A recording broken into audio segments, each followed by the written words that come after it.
Saan siya? Kaning? Lawas. Nagsabta na ito. Unahan na ito pag-sugot kaning lawas. Kung saan maning lawas? Kung saan maning lawas? Ang lawas mo kining atong outer shell. Muling kahan na ito. Okay? Pag mayroon kang kaha, buto sa mga apat na diya sa sulod. No? Muna ang kanang yung material o kanang madunot mo nga lawas mo. Kani siyang lawas mo, follow lang na siya sa direction mo kung sa gusto mo sinusunod. Okay? Hindi ka siya magbuot-buot ng katungin sa Facebook nga nagkalimunyo ang aking kamay. Imanduan na siya kung sa mamatay ni siya o mubalik ni siya sa abog. Okay? Isabta na nato ang lawas. Wala siya na nato ni. Now, ang kalag, the soul. Isa man yung soul. Ang kaling soul, mo kini siya ang ato ang mind, mo kini ang ato ang heart, mo kini ang ato ang will, o mo kini ang ato ang personality. Naadili ang ato mga panguna-una, ang ato mga pagbati, even ang mga butang na atong gustong buhaton o kumbinsa kita. Muna ang atong soul. Kaling kahalan ni siya. Kaya kung makita niyo mo, ay nanin siya kabugoy, nanin siya kabutan. Actually, mo dito siya ang soul. Ni-follow lang na ang lawas. Kung usay puso na niyang buhaton siyang kalag, usay unang-unang niyang buhaton, manumbag siya, manumbag yung lawas. Kung gusto niya musmile ang kaling kalag, musmile po yung lawas. No? So, nag-follow lang niya siya according sa direction sa iyang una-una, sa iyang mga pagbati, sa iyang will, sa iyang kabubulkon. O kung na siya nag-comprise sa iyang personality. Okay, so sa maling spirit, nagagay na rin sa maling spirit. Ano na may kalag, ano na may espiritu. Now, the spirit, okay niya siya ang inner man in relation to God. Okay? In relation to God. Okay na ito, madirin na ito ma-receive ang leading sa Holy Spirit, sa iyang guidance, sa iyang pagdatiman, o sa iyang pag-speak na ito kanunay, sa iyang conviction. So, ang direct spirit na ito, okay siya ang direct na connection na ito sa Ginoo. Okay? Sabtan? Okay din nga ito makita ang atong pagkamataro, ang atong pagkawalaan, ang atong pagkadiyos nun, ang atanan na ito ang mga maayo, mga Diyos nun na ito, ang mga gawin na adili sa Spirit. Now, para masabtan na ito, in Ephesians chapter 2, verse 1 to 3. Ephesians chapter 2, verse 1 to 3. Let's build first the foundation. Diri sa tao. Aron masabtan ginato, anong inani man ang behavior sa mga tao? Anong inani mag-yod ka? Inani ka destructive, inani ka kapalaaway. Anong inani man ang dagway sa mga tao? In Ephesians chapter 2, verse 1, you were dead in your trespasses and sins.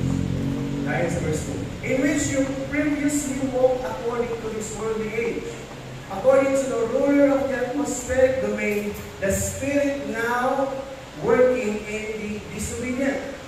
Verse 3, we too all previously lived among them in our fleshly desires, carrying out the inclinations of our flesh and thoughts. By nature, we were children under wrath as the others were also. Ingon diha sa verse 1, we are dead. We are dead, dili sa body, dili sa soul, but we are dead in the spirit. Okay? We are dead in the spirit. So, kung wala pa kalihat ang Kristo, katong naba ka sa unbelieving state in our lives, ang nasa to is kalag o lawas. The soul and the body. Now, tanaw na ito niya sa verse 2. Kung say gingon niya sa verse 2 with regards to our okay, sa verse 1. Balik sa verse 1. You were dead in your trespasses, verse 2, pabalik na. In which you previously walked according to the worldly age, according to the ruler of the atmospheric domain, the spirit now working in the disobedient. Verse 3. We all previously lived among them in our fleshly desires, carrying out the inclinations of our flesh and our thoughts, and and by nature we were children under wrath as the others were also.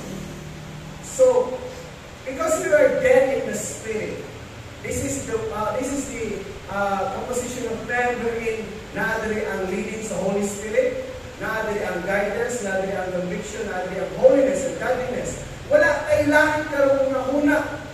Ang ato ang pagbati, ang ato ang kabubutol, ang ato una-una, puro ra kalibutan. Amen? Puro ra kalibutan. Why? It's because our body, it only responds sa outside situation, outside experiences. Ang iyong 5 senses. Kung sa'yo makita sa iyong mata, kung sa'yo madugong sa iyong galungan, kung sa'yo mahikapan mo, kung sa'yo matiluan mo, kung sa'yo masimutan mo, wala siya ang may mong reaction karon sa iyong body. Kunya, kung nagkaroon ang mag-govern, mag-influence sa iyong soul. Kung saan na yung mga nakita karon sa balito? Kung tanawa na ito ang balito. Tanawa ang mga balito kasi makita. Puro kalit-lit. Puros total. Puros mga bisyo. Wherever you go, brothers and sisters, dili mo yan ang atong kalibutan na puno sa pagkalibutan. And because of that, ang tanan na ito makita karon sa atong mga mata, ang tanan na madungog sa atong mga dalugan, mo ka na ang ma-receive sa atong lawas, it's because mo kini siya ang connection sa outside world. Okay? Mo ka na ang connection sa outside world. And then, mo ka na ang musulod sa atong kasing-kasing una-una. Subot ka sa pumapuno, nakitang tanan sa pagkadautan, sa pagkamakasasala, sa pagkaimuran. Maski kung saan yung mga buhaton, gusto kong kumain, pero di ko magawa. Amen? Kahit mo pulo ang tao. Maski pag saan yung mga badlong, dili yun mo pabadlong. May mga nagpilikula diha sa kilit, tapos binata, binutangan ng posting na, do not touch wet paint. Si buhaton nito. Gawin ko ito. Basa ba? Basa. Basa yun niya eh. Di ba kahit ulo? Yung advertise niya sa Tanduay niya. Nagkagagagan niya. Kabayin pa sila sa may mobile. Tapos pag-abos sa kinalasan sa advertise. Drink moderately. Kasi moderately nga drink sumanoon. Drink sa tunang. Maski pa gani na ay